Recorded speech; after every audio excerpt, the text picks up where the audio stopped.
Assalamualaikum warahmatullahi wabarakatuh.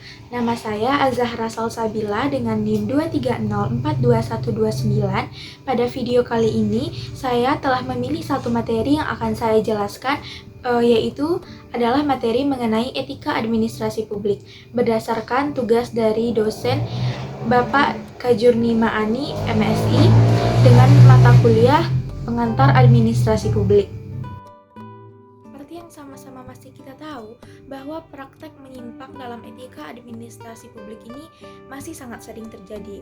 Untuk itu, pada video kali ini kita akan membahas apa sih itu etika administrasi publik. Dalam Ensiklopedia Indonesia, etika disebut sebagai ilmu kesusilaan yang menentukan bagaimana sepatutnya manusia hidup dalam masyarakat, apa yang baik dan apa yang buruk. Nah, sedangkan secara etimologis, etika itu berasal dari kata ethos, bahasa Yunani yang berarti kebiasaan atau watak. Dari definisi tersebut dapat disimpulkan bahwa masalah etika selalu berhubungan dengan kebiasaan atau watak manusia sebagai individu atau dalam kedudukan tertentu, baik kebiasaan atau watak yang baik maupun kebiasaan atau watak yang buruk. Nah, jadi etika dalam administrasi publik maksudnya adalah aturan atau standar pengelolaan, arahan moral bagi anggota organisasi atau pekerjaan manajemen, aturan atau standar pengelolaan yang merupakan arahan moral bagi administrator dalam melaksanakan tugasnya untuk melayani masyarakat. Aturan atau standar dalam etika administrasi negara terkait dengan kepegawaian, pembekalan, keuangan, ketetausahaan, dan hubungan dengan masyarakat. Nah, selanjutnya kita akan bahas tentang urgensi etika administrasi publik. Nah, apa sih pentingnya etika dalam administrasi publik? Nah, etika dalam administrasi publik dapat ditelusuri dari paradigma ilmu administrasi publik.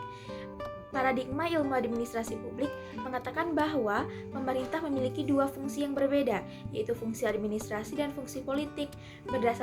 Berdasarkan paradigma tadi, etika administrasi publik sangat diperlukan dan memiliki dua fungsi, yaitu sebagai pedoman dan acuan bagi administrator publik dalam menjalankan tugas dan kewenangannya.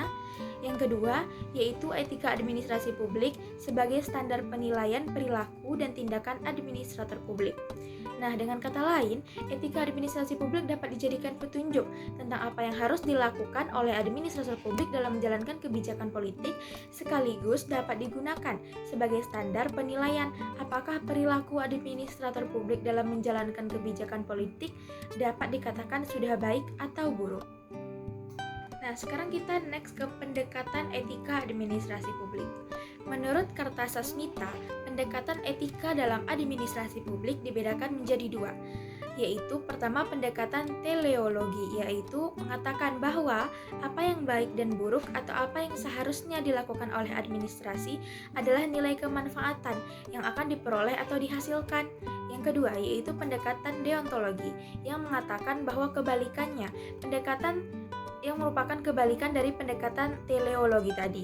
Nah, pendekatan deontologi ini mendudukan etika dan moral sebagai prinsip utama dalam administrasi.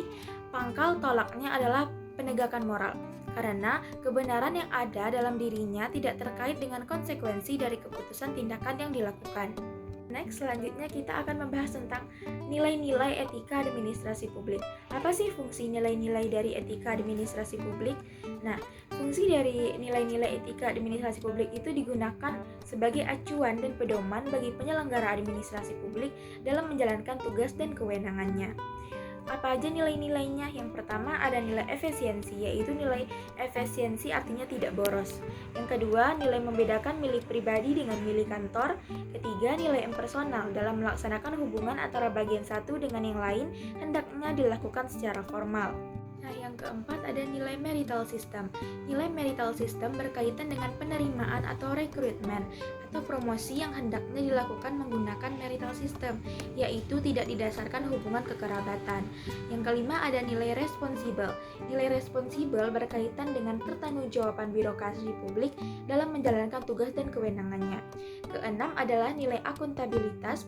Nilai akuntabilitas juga berkaitan dengan pertanggungjawaban birokrasi publik dalam menjalankan tugas dan kewenangannya. Nah, yang terakhir itu ada nilai responsivitas. Nilai responsivitas berkaitan dengan daya tangkap dan menanggapi apa yang menjadi keluhan, masalah, dan aspirasi publik.